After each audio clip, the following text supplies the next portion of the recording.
هر روز صبح از خواب که بیدار میشین دست و صورتتون رو با آب خنک بشورین، موهاتون رو شونه کنین و بعد جلو آینه بایستین، خودتون رو در آغوش بگیرین و بعد در حالی که توی آینه به چشمای خودتون نگاه میکنین بگید دوست دارم.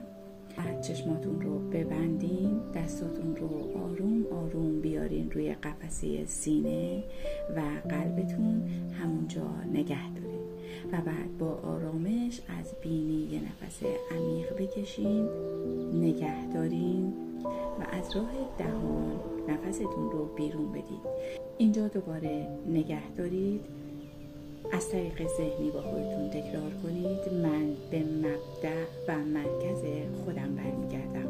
دوستان عزیز، این حرکت رو 3 تکرار هر روز صبح و هر شب به حالت دراز کشیده توی رخت خوابتون انجام بدید.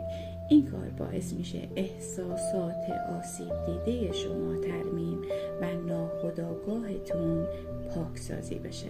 لایک، کامنت، سابسکرایب فراموشتون نشه و متشکرم.